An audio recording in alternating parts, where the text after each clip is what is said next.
All right. Good morning. I'm Dr. Victoria Russo, and I'm a supervisor with the Department of Family and Support Services, Senior Service Division. And I have with me today Dr. Shannon Halloway, who is with the University of Illinois Chicago College of Nursing. And Dr. Halloway is going to be doing a presentation on physical activity and brain health. Move for your mind. Dr. Holloway earned her BSN from Pacific Lutheran University and her PhD from Rush University College of Nursing. Dr. Holloway is considered a leader for her focus,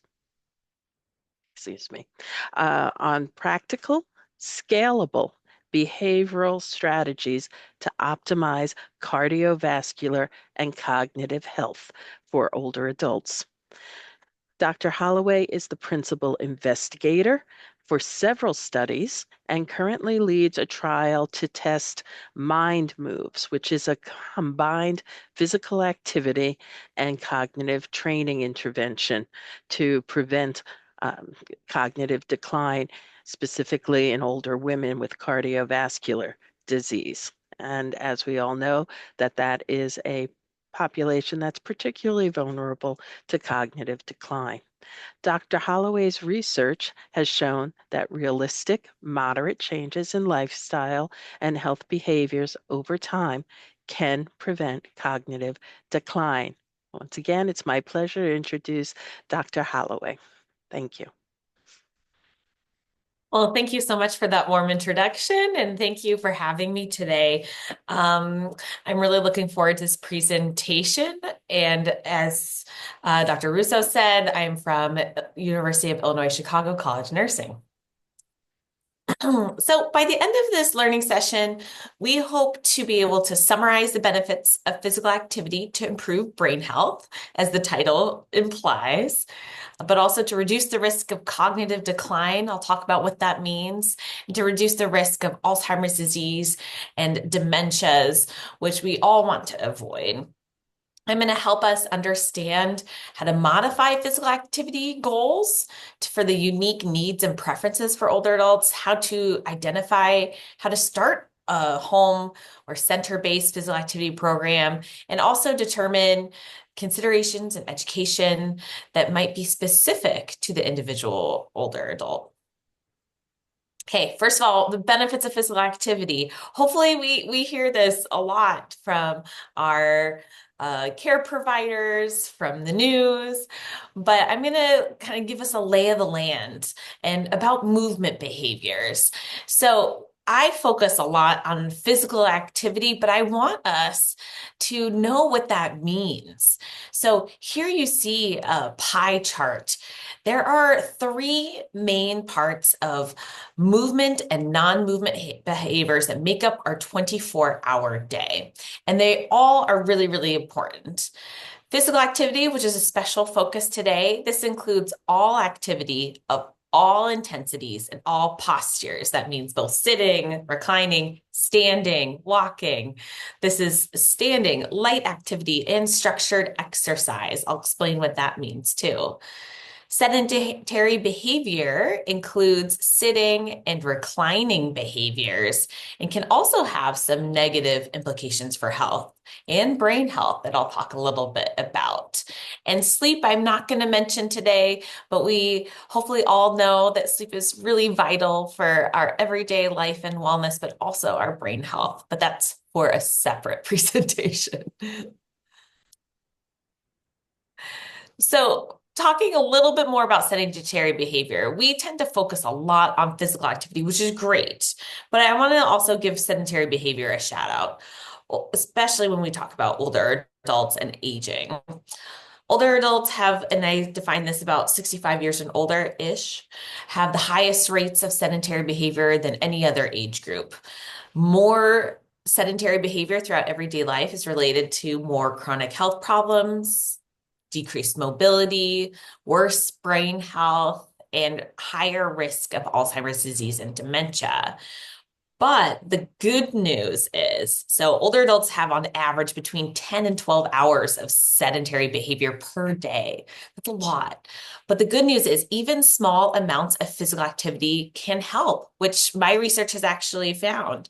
Um, if the sedentary behavior is not at excessive, huge levels, even just small doses of physical activity can help offset those negative effects of sedentary behavior. Okay, so what do I mean by physical activity? We already talked about the definition of sedentary behavior. Physical activity, like I mentioned, any activity at any posture, but there's two main buckets that I like to talk about a lot during talks like this. Lifestyle physical activity, which is an umbrella term, that includes any activity you do in daily life and leisure activities. So daily life can mean work-related activities, hobbies, things that you need to do around the home or community in order to get things done. But also includes leisure activities. Nestled underneath that umbrella of lifestyle physical activity is structured exercise. Now, when you go to the doctor's office and they say you need to exercise more, you need more physical activity, that's usually what we think about. This is planned, repetitive, think an aerobics class or a brisk walk for exercise.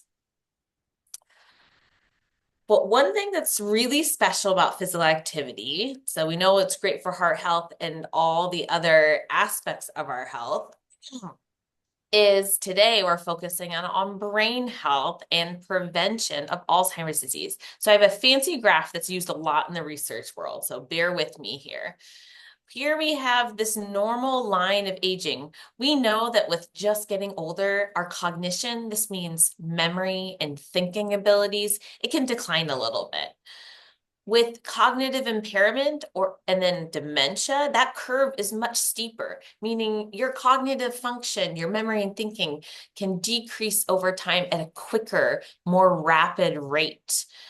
Before there are even symptoms, before you even notice changes in your cognition, there's things that we can do to prevent cognitive impairment in that dementia curve. So we want to, with things like physical activity, want to target in this place before that huge rapid curve happens. That's called the preclinical period. I've written a lot with our team and lots of collaborators that movement behaviors are really important for brain health, memory, and overall well-being. And I'm going to talk about a little bit about our research here to give us a little lay of the land. Physical activity and change in cognition. This is pertinent because we did this research right here in Chicago and the Chicago communities. This is particularly in those that were Latinx or Hispanic background, and we went all over the Chicago area. You can see by this map, all those little dots were home visits that we did to look at people's physical activity and cognition. And we found something that's exciting that kind of laid down a foundation for our work.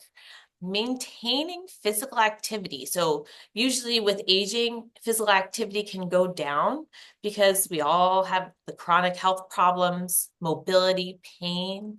But if we can maintain our physical activity with age, that's actually has been found to be related to less memory loss over time. So that we can maintain on that curve that I showed you a little bit ago. We then did some studies in the brain specifically. So we know that physical activity was good for memory and cognition. Memory is a part of cognition. But what's actually going on up here? Okay, so we've had some imaging done.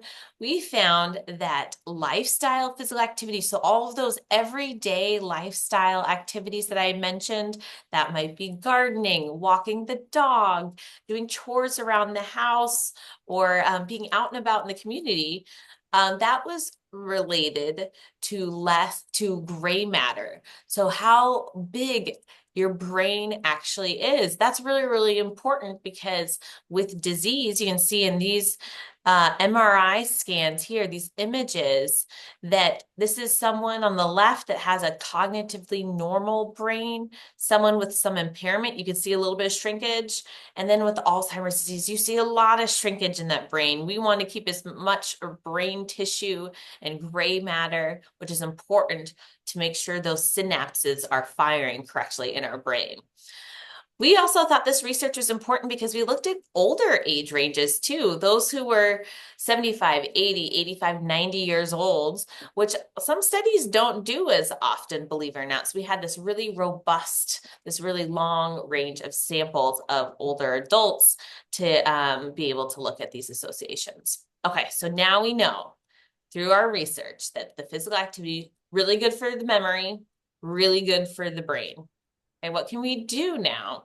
So then we started looking at these issues in special populations. So in particular, these affect all aging populations, but this can especially impact women and those with cardiovascular disease. And there's a lot of different reasons, which is again a whole separate presentation than today. But you'll see a lot of our work that I'm going to talk about that is centered around women and those with cardiovascular disease. Cardiovascular disease is a leading risk factor for dementia. And good news is that physical activity, like lifestyle activities and exercise, can help. Okay, so now that we know that this is a good thing to do, the next step is how. How do we make a physical activity program and how do we implement this? I'm going to talk a little bit more about those physical activity types. And this is really important because it can give us ideas on how and what activities are going to be the best fit for the individual. Structured exercise, like I mentioned, is what we think about when we think of physical activity. This is aerobics, walking or jogging, working out, those air quotes, working out. Tends to be focused on moderate, vigorous physical activity. This might be getting your heart rate up or sweating a little bit or being a little bit more out of breath. The downsides of just focusing on structured exercise alone is it can be challenging for those with mobility or chronic health problems and can also be intimidating, walking into a gym area, a facility, or, in the community can be a little intimidating. Versus lifestyle physical activity can be easily fitted into everyday life, can be completed in any environment, even your apartment or room. And even small amounts can have some benefits. It can be customized to individual needs and preferences. And importantly, lifestyle physical activity can interrupt sedentary behavior. Remember, we said the sedentary behavior is not good for the brain, but interrupting it with small bursts of lifestyle physical activity can actually help negate those negative effects. Okay, what is lifestyle physical activity? Walking the dog, gardening, taking the stairs instead of the elevator. I like to even get this down to a much smaller scale. It might be standing up or sitting if you are able to stand and marching your legs in place during commercial breaks on watching television. That's always a good one. Arm circles, anything that you can do to integrate little bits of activity in everyday life is great. And the nice thing is, which I'll get to a little bit later in this presentation, is that combining our movement with other community, social, or cognitive activities has double whammy benefits. So the benefits of lifestyle approaches to physical activity might be more approachable or preferred by especially those who are aging. This has higher adherence. That means you're more likely to stick with it over time, which is the best thing that we could do. Because we want to maintain that activity so we can maintain our brain. And that can be adhered to for a long period of time. Often more affordable and accessible versus structured exercise. So what are our goals when thinking about starting a physical activity program? Well, if we look at governing bodies, so this is the CDC, American Heart Association, or maybe even what your doctor's office has on posters on the wall, they say 150 minutes of moderate physical activity per week, or about in addition, 2 times per week of strengthening activities like strength training with of your major muscle groups. Yikes, that sounds like a lot, especially if you're coming from not very much at all, right? That's a ton. Is this so we have to zoom out. Is this unrealistic? Can it be overwhelming? And even worse, is there a risk for maybe fatigue or injury if we go from 0 to 150 minutes per week? So that's what I like to ask as we're starting out here. So there's ways of progressing physical activity. We always start with frequency. How often do we do physical activity? If you're starting from 0, maybe you're just doing it once, twice, and then 3 times per week is a great place to start for any amount of minutes, any amount of minutes. Just start integrating it a couple times a week. Once you feel like you have frequency under control, so we aim for 3 to 5 days per week of something, then we start tackling duration. Duration means how long each time you're doing physical activity. Before, since when I first started my PhD program, it used to be thought that you won't get any benefits if you don't have your heart rate up for more than 10 to 15 minutes.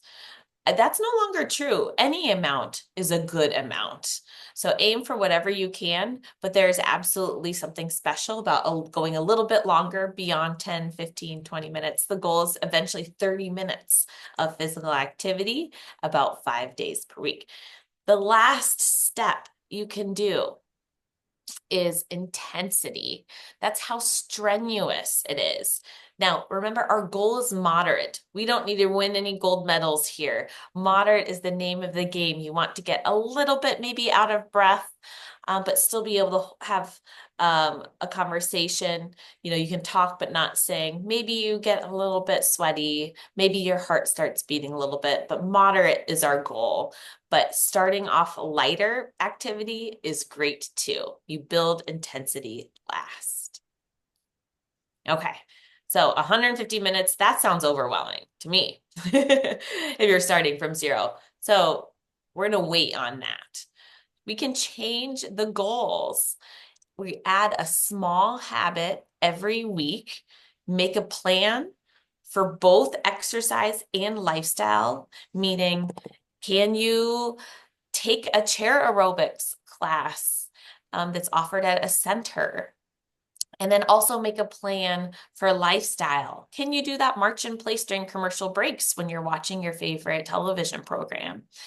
And then another step that we do when we talk about our goals is to address relapses. What does that mean? We're not perfect. Once you commit to a physical activity program, things are going to happen that are going to derail your program. And we want to anticipate that first. I have young children at home, so I know that colds and viruses are going to go around my household. They're going to go around often. What I know that's going to derail my physical activity program, I have to anticipate that and make a plan to return to my program when I'm able to. That's super important.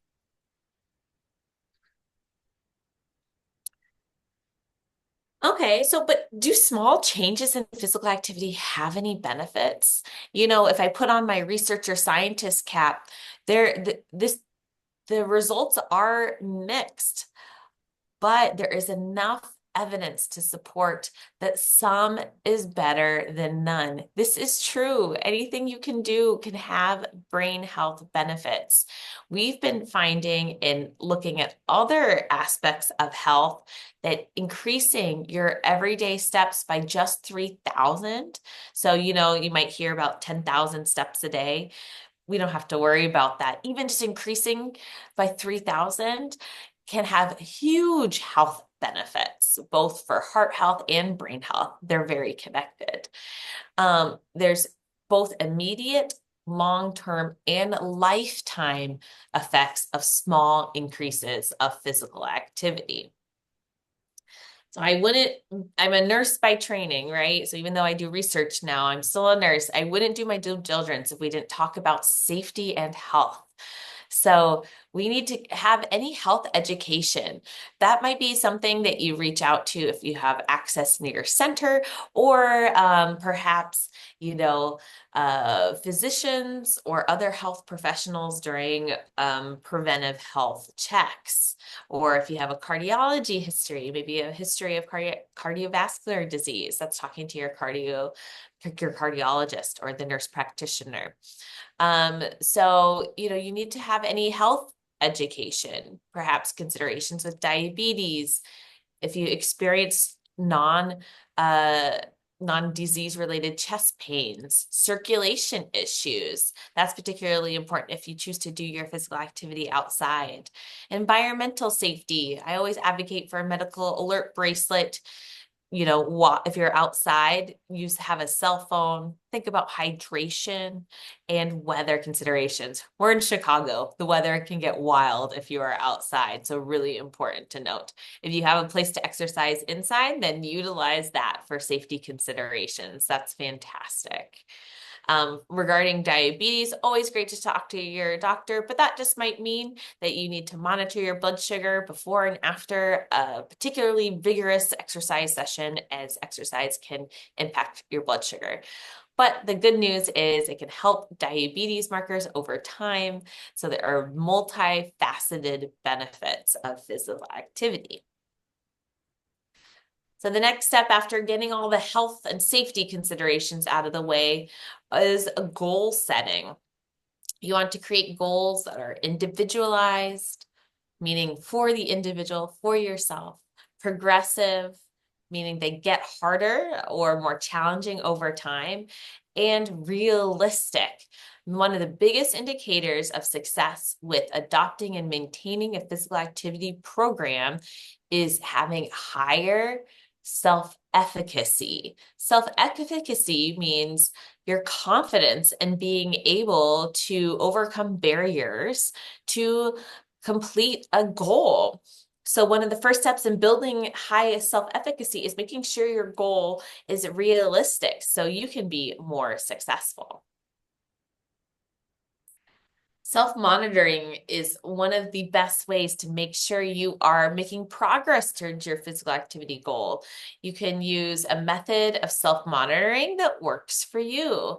This might mean paper pencil, right? Jotting down how long you marched in place today. Or I did 30 minutes of chair aerobics. Nowadays, we have built-in pedometers, meaning step trackers and physical activity trackers right in our cell phones if you have a smartphone. A lot of people love Fitbits or other smartwatches that automatically track physical activity. And then finally, those good old pedometers that you can sometimes even get for free at health fairs. But they also are very inexpensive at like a Walgreens or a drugstore. Those are all self-monitoring tools so we can check our progress towards reaching those goals. Then we evaluate and adjust. We evaluate the current level of physical activity based on our self-monitoring tools. If you want to get fancy, then try to increase about 20 to 25%. If you're using a step-based goal, that might mean increasing your steps by a quarter for the next week or a few weeks. Slow and steady. I don't want to hear about doubling our goal or tripling our goal. That's too much. 20 to 25%, or any amount that you can report with high confidence. And like we talked about before, we start by increasing frequency and duration and then move to intensity last. Intensity is the last step for progressing our goals. Okay, this is the bonus step. If you're feeling confident in self-monitoring goals, you have your health considerations checked off. The bonus step is to identify barriers and strategies. What does that mean? Barriers, what's getting in your way of completing your physical activity each day? Barriers can both be personal barriers or environmental barriers. Might mean I just don't feel like it, or maybe just not having a good mood, feeling sick. Maybe it's pain. Maybe it's a little bit of depression. Those are personal barriers. Environmental barriers could be weather, or you didn't like the class that was offered that day at the center, or you have family issues that you need to attend to.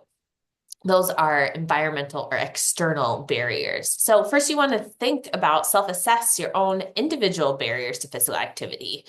The next part is experimentation. Pick a strategy to try to overcome that barrier.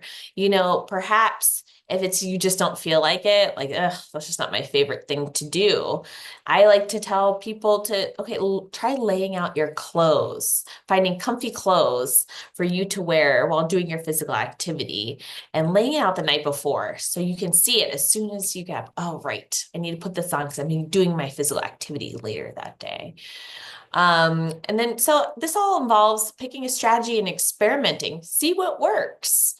And we brainstorm strategies for addressing each barrier.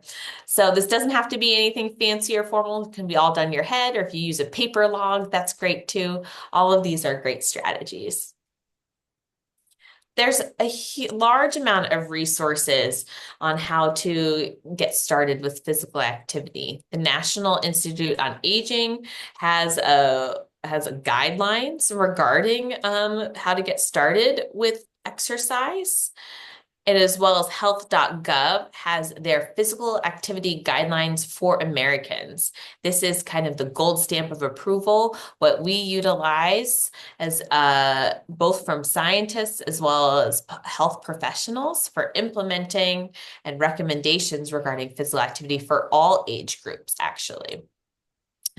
We're in the day and age of YouTube. YouTube videos has a wealth of free information if you're seeking out more of a structured approach to your physical activity. Silver Sneakers, Zumba Gold, that can be streamed straight on your phone, computer, or in a rec center or lounge area, which is great.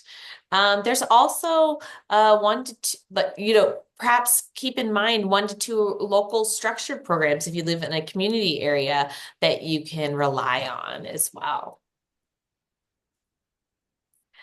So now that we've talked about implementing programs, I'm going to be talking about now the magic of combining physical activity with other behaviors that you might already be doing to get the best bang for your buck for your brain health.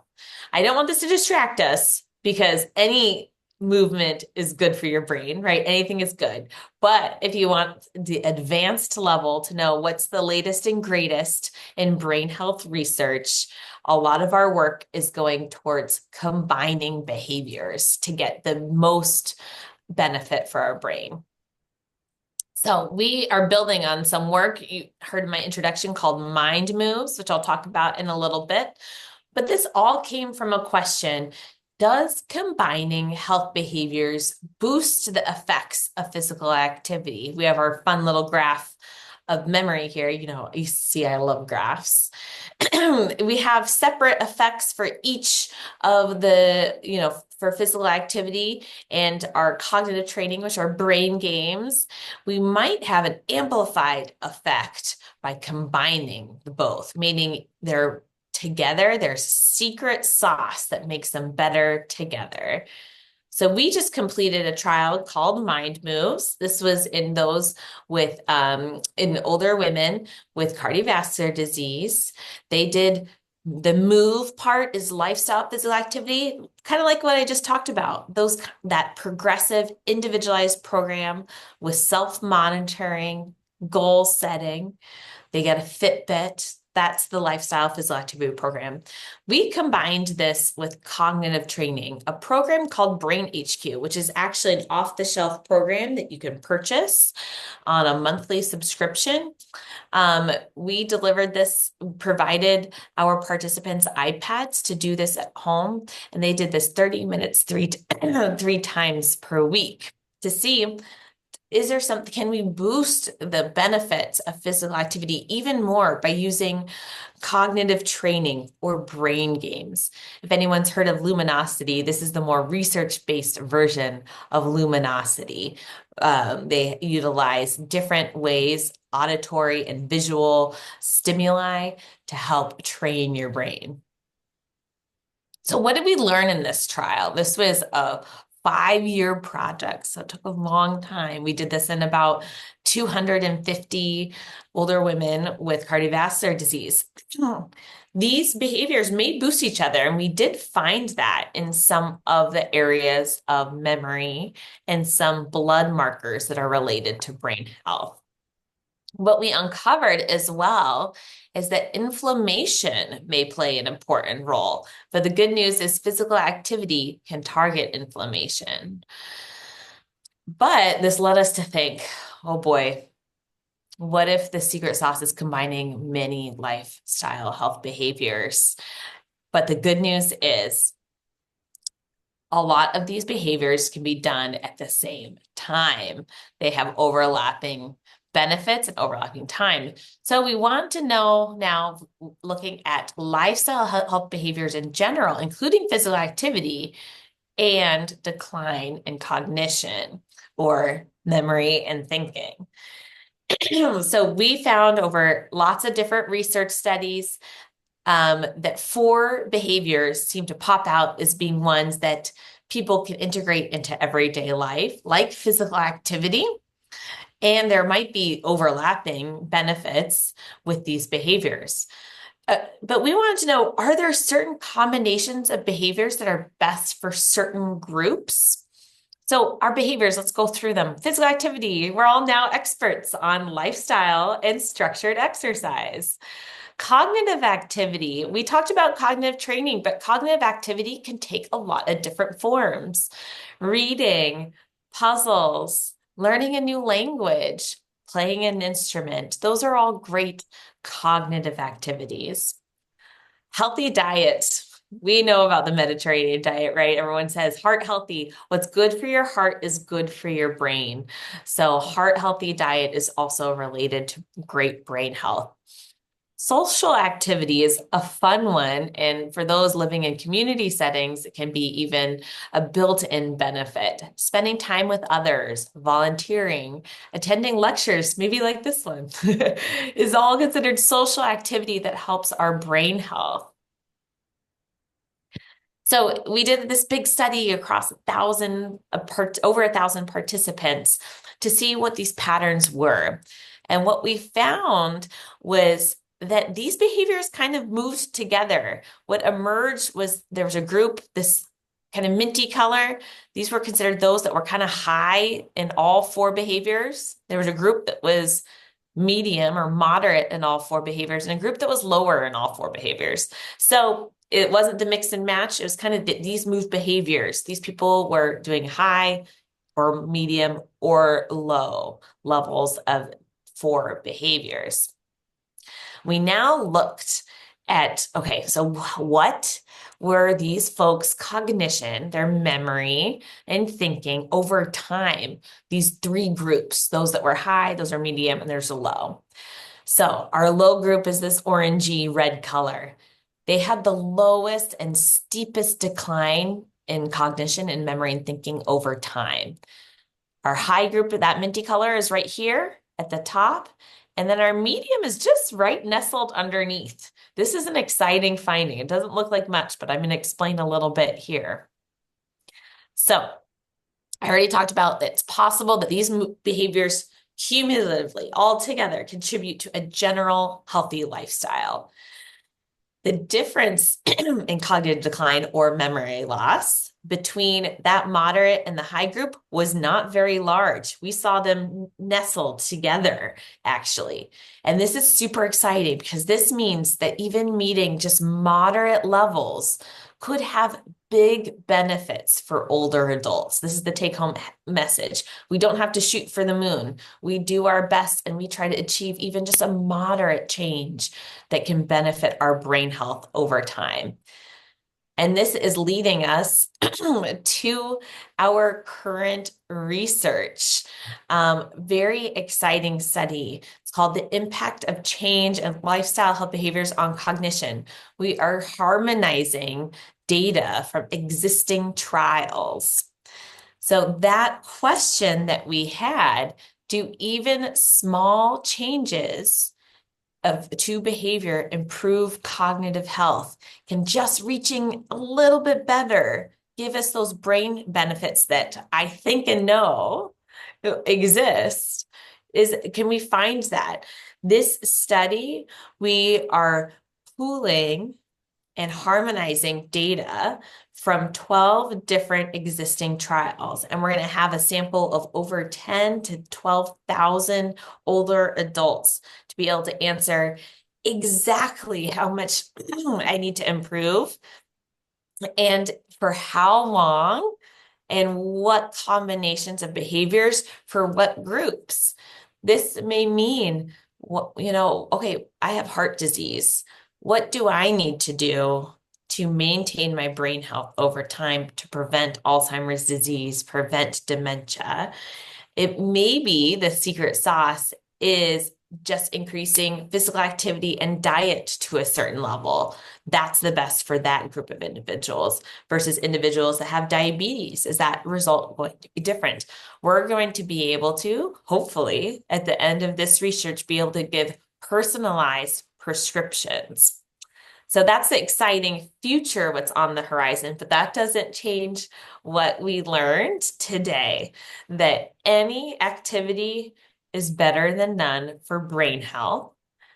Creating realistic and progressive goals over time is going to give us the better adherence, meaning we can maintain that behavior over time, which can maintain our brain volumes, maintain our memory over time. And the bonus round is combining behaviors, incorporating other things other than just physical activity for additional brain health benefits. Cognitive activity, puzzles, reading, attending, learning a new language, social activity, engaging with others, and heart healthy diet, the Mediterranean style or DASH style diet if you have diabetes. So lots of exciting new research and opportunities for maintaining our brain health. So that's actually the end of our content today. I want to give a thank you to our team here, our thank you to our patients at Rush and the funding that has supported this work that I talked about today. Thank you so much. Thank, thank you, Dr. Holloway. We really appreciate that. All right, so why don't we open it up for questions?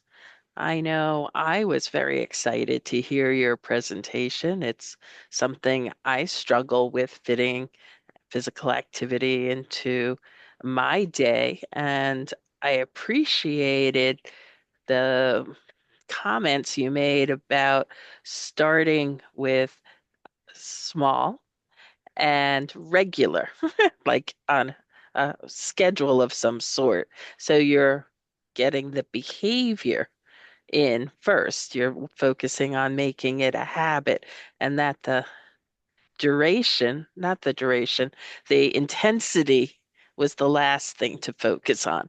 Because sometimes you want to get going and really give a really healthy um, workout that feel the burn. What's your opinion on feel the burn compared to, um, you know, this slower approach? Yeah, so that's a great question. I think we also get in media a lot, right? That you need to feel the burn to have the benefits, pain, no gains. Hmm. I don't think that works for most people, and I just don't feel that that works for longevity and over time. Because the risk is if we aim for that feel the burn, we risk getting fatigue and potential injury that can sideline us. So we want to focus more on physical activity that's sustainable, that someone can do. And importantly, I don't think I talked about this enough, that you enjoy doing. So over time, so you can continue to do it for a really long time. Now, that being said, I also practice what I preach, but maybe not as much in that area. I'm a runner and I love running, but my joints don't love running. So this is also constantly reevaluating our activities to making it fit your lifestyle for that moment. So like I mentioned in the lecture, working on intensity, that feel the burn, that's the last step. So for we're working on frequency, fitting it into your schedule throughout the week, then duration, extending that, and then the last step is intensity, where we can feel the burn. But once we have a certain level of fitness, that chance of injury or fatigue goes down a little bit. Okay. Does anyone who's joining us today have any questions? You can unmic and ask your question if you like. Go ahead, Michelle. Hi, guys. I'm Michelle Krasinski from the Near North Unity Program. I have a quick question regarding your research and the 250 participants. I had to join a little late, so maybe you've answered this. Is the incidence of Alzheimer's or dementia lower in that group of 250 that did the exercise? And, compared to the general population of women their same age? Sure, that's a great question. So, for that particular cohort, that study just ended, and we followed them for 18 months only. So, certainly we can, look into following them over time to see if they develop dementia or Alzheimer's disease. In order to enter the trial, you had to be without existing Alzheimer's disease or other types of dementia. We wanted to look at more of the prevention. So, we don't know whether people have developed it because it's only been a couple of years now. But that being said, on a whole, those with cardiovascular disease are at much greater risk and have a higher incidence of dementia than the average healthy population without cardiovascular disease. It's actually one of the leading risk factors for Alzheimer's disease and dementia. The dementia that we think of most often related to cardiovascular disease is vascular dementia. See the similar term? Basically, the damage in your heart blood vessels can also damage your brain vessels as well. But Alzheimer's disease is formed in a slightly different way, and that also is related to cardiovascular disease separately. So you have this double whammy of risk. Thank you. Thank you. Anyone else? I see a question in the chat. Is it okay if Oh, I read thank it? you. Please. Yeah. Is there a discussion on chronic stress and the benefit of exercise on dementia? So, really great question. Our group does not particularly research stress, but we know that stress is not great for our health, and it's not great for brain health either. But exercise, we do know, has positive benefits for decreasing stress or feelings of stress. It decreases inflammation. Stress increases inflammation. So we know that it has those benefits. So we can imply that physical activity could be used as a strategy to combat the negative effects of stress for dementia. There is a host of literature and other groups that do this work that's still emerging that also looks at intergenerational stress, how stress is passed down through generations. And that's some research that I'm involved in too. And it's looking like lifestyle can still help even stress that is rooted in our DNA, can still offset some of those negative effects. Great question. Okay. Phil, unmute. Hi there. Thanks for the training. Of all the brain health trainings I've been part of, I've never heard the feel the burn reference, and it's never hit home as much. Once we feel the burn and we move our muscles and to a point, then we don't want to do it because we're in pain. So I think you're right. Just getting out, moving a little bit, and just in wherever you're at seems to be the right way to go. And if you're a professional bodybuilder and you got to increase your mass, feel the burn, there's a place for that. But for this, just keeping moving is the big step. That's the first question. The second question has to do with type 3 diabetes and just cures for Alzheimer's that you see online. Do you really trust it other than sleep and what you're eating and exercise? Are there any other steps we can take, or is there a magic cure on the horizon? Great question. So what was the first question? I'll try to answer that one first. Oh, the first one was just about feeling the burn and pushing your body to the point where you don't want to do anything because you're in pain. So starting slow and just working with what you got where you're at, that seems to be the great way. It was really more of a statement. Oh, okay, great. Thanks. I'm glad that resonated because I think sometimes it conflicts with what we receive in terms of information and news and social media and things like that. So yeah, so I'm glad that that resonated too. There's always a time and a place if people wish to pursue that, but the majority of us aren't at that level, and it might not be needed for to receive benefits. There is, though, research that's showing that particularly that heart pumping exercise can be really, really good for the brain. So I always do encourage, try to integrate that eventually. But what is most important is something that's sustainable. Second question about type 3 diabetes, meaning the effects of diabetes and insulin resistance on brain health is real. It is present. That risk is large. I focus on cardiovascular disease, but a lot of people that I study, diabetes is a huge indicator of, or another large risk factor. And that can impact our brains in a few different ways. So cardiovascular disease and diabetes under the umbrella term of cardiometabolic disease, right? They work hand in hand in their risk factors and how they impact the brain. But diabetes has an additional negative effect on the brain through glucose metabolism, that actually how glucose is metabolized in the brain itself. So that can also have negative implications. But the good news is the treatment is essentially getting the diabetes under control can also help the negative brain effects. Regarding your question about, is there any cure? There are a few medications that are on the horizon that have been tested that have promising effects in decreasing certain aspects of brain pathology related to Alzheimer's. So I didn't get into this in the presentation, but have people heard of plaques and tangles regarding Alzheimer's disease? So those are the two trademarks that if someone with Alzheimer's disease, we were to open up their brain, we see plaques and tangles. Those are sticky things that get into our brain, and they occur over decades and decades. I probably already have a plaque or a tangle or two in my brain. It happens very young or early age, and it can happen over decades. So there's some medication that for those that already have plaques in their brain, that some medications that tackle those plaques and maybe prevent someone with cognitive impairment to transitioning to Alzheimer's disease dementia.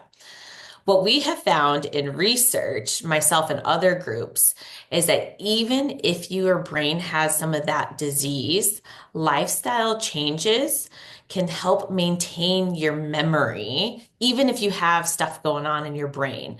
So although the drugs and things are very promising, that doesn't mean that lifestyle doesn't have its role, because think of lifestyle changes of being the buoy of lifting up your brain to support it despite the underlying disease. So that's kind of cool about lifestyle. Thank you. Okay. Any other questions? I just have one, Go ahead, Sean. Michelle. Dr. Halloway. So what you just described in response to Phil's question about the lift up from the physical activity, you had listed 4 different criteria like cognitive skills, doing the physical activity, and the other 2, which I don't remember. So there's my cognitive skills.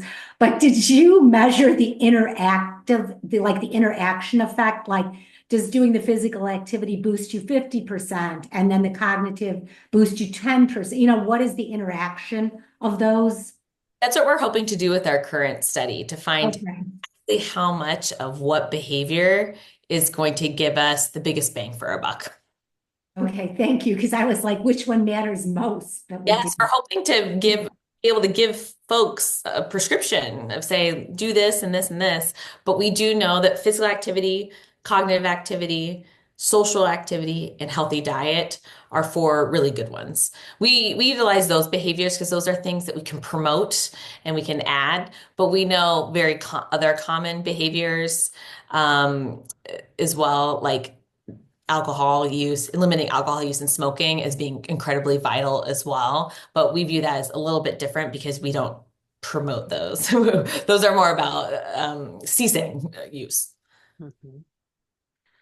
For And one any more of our, question. go ahead, Michelle. I'm sorry, I don't mean to.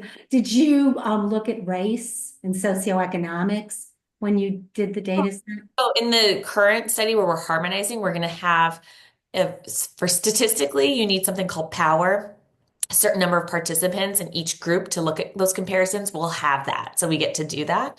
In our previous work, we haven't found differences across race yet. Thank you. For any of our under 60-year-old participants, how soon should they get started on these lifestyle changes? Yeah, great advice. So actually, there's more and more research that's supporting midlife is the time to start. So midlife, I think they say is 45 up, which is wild. But that's actually a good time to start. You know how I said that things can start happening in your brain decades before you even have symptoms? All of these changes and it really happens starting in midlife. I don't like to be negative though, because I think older adults and those at any age can have any sort of benefits, but midlife is a perfect time to start. Okay, great. Do we have any other questions for Dr. Holloway?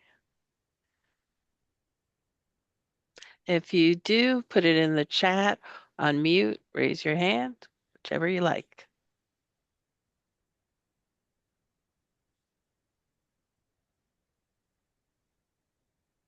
All right. I appreciate your time. Thank you so much for joining us. I think that this was a fantastic presentation and really motivated me. Go ahead, Michelle. Unmute. I was just saying goodbye. Oh, thank you. All right. I appreciate that.